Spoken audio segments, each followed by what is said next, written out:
Taylor Sheridan's ranting on Kevin Costner's departure from Yellowstone has surprised us all over the past week. So far, the legendary creator of the hit show has remained silent about his leading actor's controversial leaving of the series. But once he opened his mouth, it was very much apparent that all the rumors about how he was feeling and what was going on behind the scenes were actually true. Although I was quite happy to finally get some confirmation about where Yellowstone is at currently, I was also very much pleased to get some details on the origins of the show and how Costner and Sheridan's relationship evolved throughout the years. The biggest shock for me, however, was to find out that Costner wasn't the first choice of either Sheridan or the Paramount Network officials. Instead, they were looking for yet another legend, good old Robert Redford. Robert Redford was born on August 18, 1936 in Santa Monica, California, and soon after became one of the most influential names in Hollywood ever. Especially for any Western fan, he has a special place at heart as he gained cult status through his performance in Butch Cassidy and Sundance Kid, where he played the character of the Sundance Kid alongside Paul Newman in 1969. The film became a classic and solidified Redford's status as a leading actor. Redford also starred in the film Jeremiah Johnson in 1972, a Western adventure about a mountain man in the 1800s. He portrayed the title character, Jeremiah Johnson, in a performance that garnered critical acclaim. In addition to these films, Redford has explored the Western genre in other projects, including The Electric Horseman in 1979 and The Horse Whisperer in 1998. While he is known for his versatility as an actor, his contributions to Western movies have left a lasting impact on the genre. In fact, Western fans, including me, are obsessed with Redford, perhaps more than the majority of any other epic Western actors.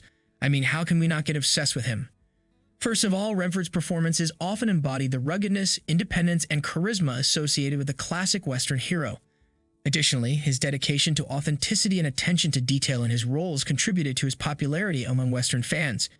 He immersed himself in the Western genre, taking on physically demanding roles and learning the necessary skills, such as horse riding and gun handling, to portray his characters convincingly.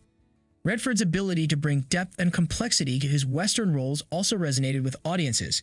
He brought a sense of vulnerability, introspection, and humanity to his characters, elevating them beyond mere stereotypes. His nuanced performances allowed viewers to connect with the internal struggles and conflicts faced by his Western personas. Furthermore, Redford's overall contribution to cinema as an actor, director, and producer has solidified his status as a beloved figure in the Western genre and beyond. Once you realize how much of an influence he had over the genre, you can't help but imagine how would it be like to have him in Yellowstone as the original John Dutton. Sheridan expressed recently that when his idea for Yellowstone finally got taken seriously by Paramount Network, they insisted that they wanted Robert Redford on board. They were so insistent that they made it clear if no Redford was on board, the project would be canceled. They said, "If you can get us Robert Redford, we'll greenlight the pilot," Sheridan remembered. So Sheridan dropped everything and started to look for Redford everywhere, basically hunting him to convince him to star in Yellowstone as John Dutton. "I drive to Sundance and spend the day with him, and he agrees to play John Dutton," Sheridan continued. Can you believe this? He actually managed to convince Redford to star as John Dutton in Yellowstone. What happened next in your opinion? Why do you think we don't see him as John Dutton in Yellowstone today? Well, let's say Sheridan turned out to have a bit of a miscommunication with the Paramount officials. When he called them to herald the good news, the officials were surprised that Redford was on board. Not because he wouldn't star in the show, but because they never asked for Redford in the first place. "We met a Robert Redford type," they said to Sheridan, revealing that he has done all that work for basically nothing. And the rest is history. As we all know, eventually Costner got on board as the one who apparently passes as the so-called Redford type. What are your thoughts about this revelation? How do you think Yellowstone would have progressed if Redford was the one who plays John Dutton? Do you think he would have done a better job in embracing the character's spirit? In my opinion, at least he wouldn't leave the show in the midst of it and disappoint the characters. But that's just my humble opinion. Let me know what you think in the comments below, and don't forget to like, subscribe, and share the video. Thank you for watching. See you soon.